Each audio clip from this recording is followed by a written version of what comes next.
Coup d'œil sur l'actualité de ce mercredi. Bonjour à vous tous, bienvenue. Signe que les fêtes de fin d'année se déroulent bien et que les fêtes sont toutes proches. Abidjan brille de mille feux. Hier, la première dame de Côte d'Ivoire, Dominique Ouattara, a donné le top départ du scintillement de la ville. Abidjan Ville Lumière a donc été lancé sur l'avenue Jean-Paul II, jouxtant la cathédrale Saint-Paul d'Abidjan. On voit cela en son et en couleur avec Viviane Aimé. Que la lumière soit.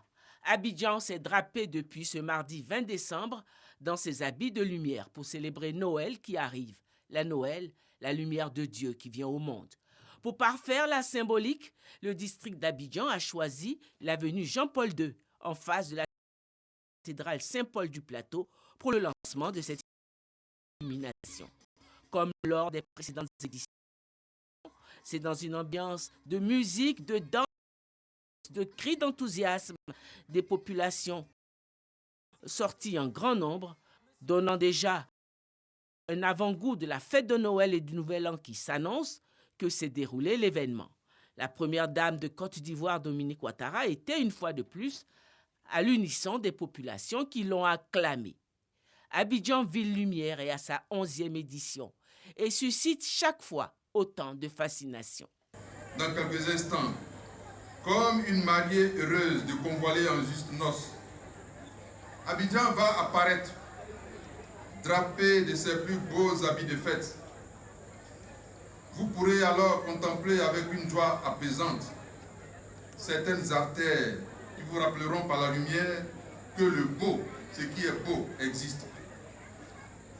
Que dire de ce grand sapin majestueux que vous avez devant vous, surmonté d'une étoile étincelante, rappelant l'arbre de vie dans le jardin d'Éden, ce jardin commun à toutes les religions, élégamment vêtu avec son allure fière, imposant le respect à tous les passants.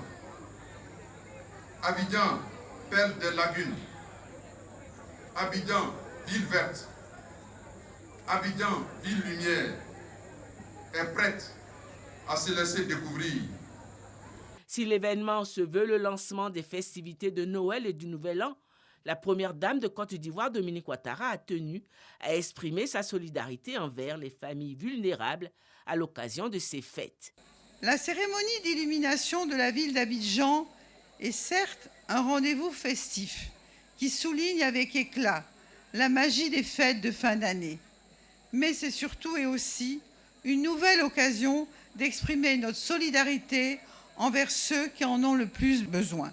Et c'est dans ce même esprit de partage que nous offrons, à partir de ce soir, des dons en vivres qui seront remis à des familles vulnérables à travers tout le district d'Abidjan afin de leur permettre de passer d'agréables fêtes de fin d'année.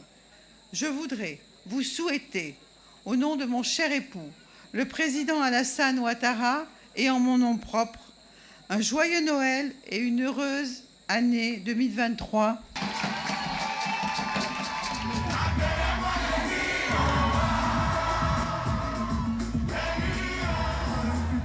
Joignant l'acte à la parole, la première dame de Côte d'Ivoire a remis symboliquement des kits alimentaires à des familles.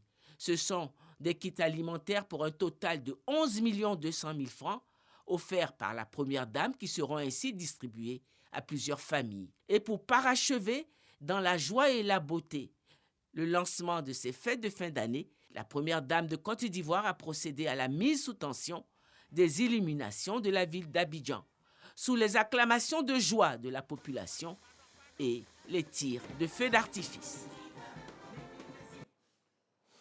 On en vient au lancement officiel des travaux d'extension de l'aéroport ce lundi à Abidjan, travaux lancés par le Premier ministre Patrick Achi.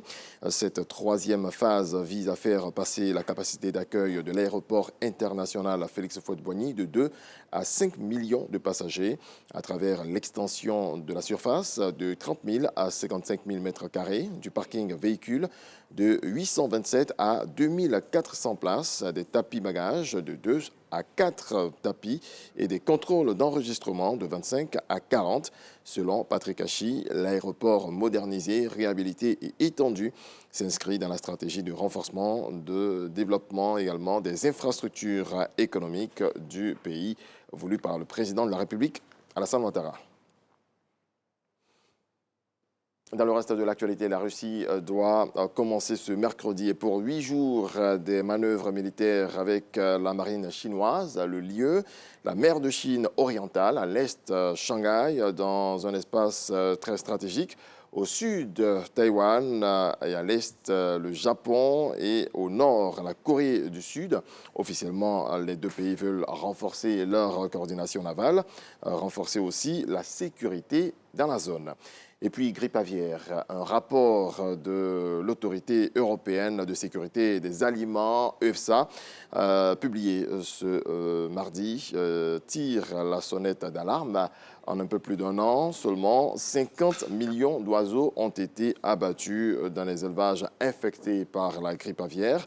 Et le virus redouble d'ardeur à l'arrivée de l'hiver, selon les chiffres de l'UEFSA. Merci à vous tous de votre attention. C'est la fin de ce point de l'actualité. On se retrouve à 7h.